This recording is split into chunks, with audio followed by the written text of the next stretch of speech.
Hello guys, and welcome to this React.Js tutorial. In this tutorial I'll be teaching you how to create a counter app using React.Js. So just a quick reminder, there's in the description there's a Skillshare link. You can use that link to get a free 30-day free trial on Skillshare. So let's get started. So the first thing we want to do is actually install React.Js. So create a new React app, and we'll use this command npx create React app, and this my app would be the name of your app, so you can change this. So let's copy this and open our terminal. So terminal. If you're on Windows, then this would be called, I think, command prompt, but if you're on MacBook, then it will be called terminal. So open your terminal up and copy the command. Actually, no, first cd into your workspace. So for example, make a folder inside documents. So I already have one. So cd documents.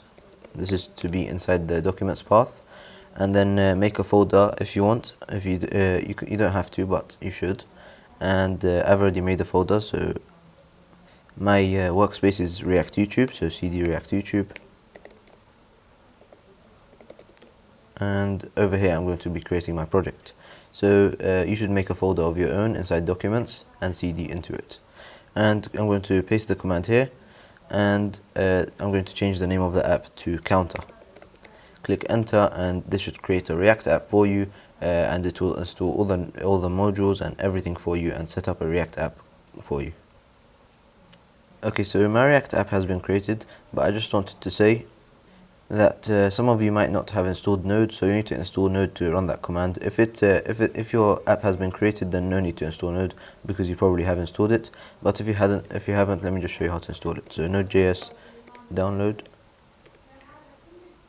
So go on the first link, nodejs.org, download, and install Install Node.js based on your operating system. And we're going to be using a code editor to edit our code. If you have one, then that's alright. I prefer Visual Studio Code, so if you don't have a code editor, then do this. So Visual Studio Code download. Visual Studio Code, this one, the first one. And also install Visual Studio Code based on your operator, so choose the right one. Okay, so once you have done that, and run this command again if it didn't work at the beginning.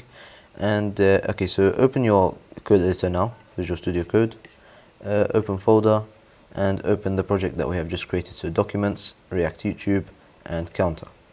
I'm going to click open, and as you can see, we have this React app. So the first thing I'm going to do is actually start this app. Some of you might get an error just like me, so npm start, and as you can see, I have an error here. If you don't, then you don't need to do this, but if you do get an error, make a new file over here and call it .env. So this file is used for storing your environment variables for this React app, and make a variable called skip, all caps by the way, do it all in capitals, and underscores instead of spaces. So skip preflight underscore check, and set that to true.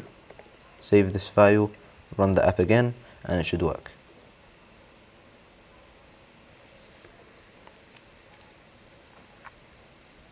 So React gives us some boilerplate code. As you can see, this is what happens with the React code that is given to us. So I'm just going to delete all that. So go to source. I'm going to explain these files in a sec. So go to app.js and delete this header. This is what is running this code. So once it's deleted, you should have a white screen. So I'm also going to remove these imports. Import app.css and import logo.svg, as we don't need them, and save this file. And okay, so basically if we go to index.js, as you can see, we are using the app component, which is app.js. So we are importing it and passing it into the React DOM render, and this is getting the app component and rendering it inside document.getElement by id root. So where is it getting this element, id root?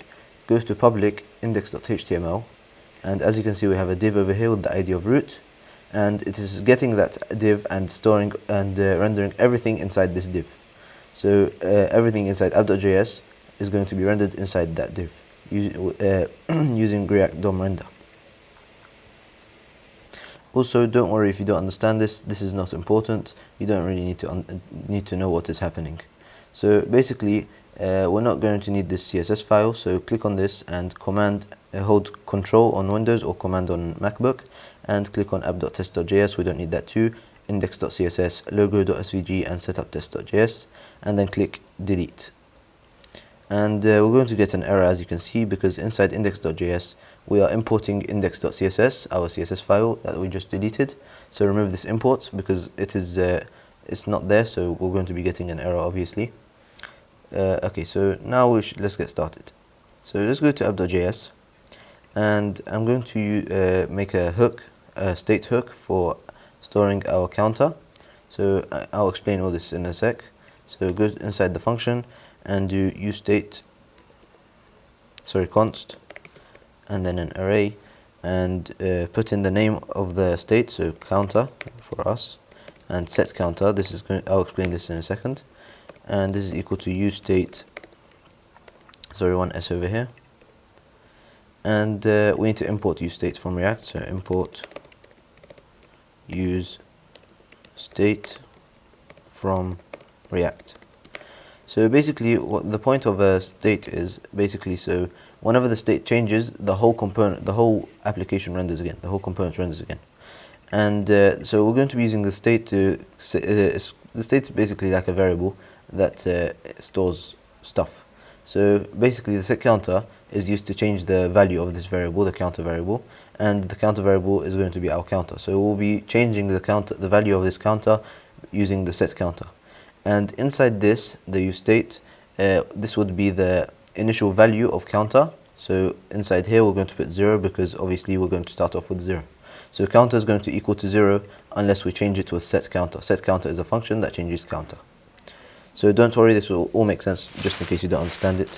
So okay, so I'm going to be displaying counter. So to do this, we'll do this and then counter, and this will display counter on the web page. So if you go to your website, as you can see, there is a 0. This is from counter. And okay, so want to have a button that when you click on it, the count goes up by 1, gets incremented by 1. So to do this, we'll make a button, and we'll say, for example, plus, so add 1, and we'll have a onClick for this onClick function for this button. So when the user clicks on this button, we'll call a function. So this function is going to be called increment counter. So let's go ahead and make this function. So const, I'm going to be using an arrow function. So const increment counter is equal to arrow function. And okay, so this arrow function would increment the counter. So to do this, we need to do set counter, and first let's make a new variable, call it count, for example. So let count is equal to counter plus 1. Increment is counter, we'll call this. So incremented counter. So this is going to be the new value of counter, and we'll pass this, don't worry about this error for now, and we'll pass this into set counter. So this incremented counter is going to be equal to the initial value, so whatever counter is right now, and we'll add 1 to it. And set counter, we'll pass in the variable to set counter, and set counter will change the value of the counter in state. And then whatever is displayed on the web page will change based on what the counter is now. So on click, we need to call this function. So on the click of this button, we'll call increment counter. And if I save this and click the button, as you can see, the count is changing. So 1, 2, 3. It's being incremented by 1 each time I click this button. So now let's do the same thing, but decrement the counter. So instead of plus, we'll do minus. So let's copy this button. Or I'll do it again. I'll make a new button. So button, and I'll put in minus inside. So we're going to be minusing it. And then on click, we'll make a new function for this. We'll call it decrement counter. Decrement counter. So this function is still not defined. We need to define it. So let's make a new arrow function. So const decrement counter is equal to arrow function.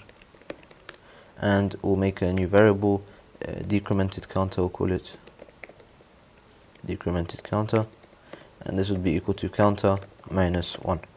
So just like we did for the increment counter, we'll just get the value of counter right now, and we'll minus it by 1. And we'll do set counter to change the value of the counter in the state. So set counter, decremented counter.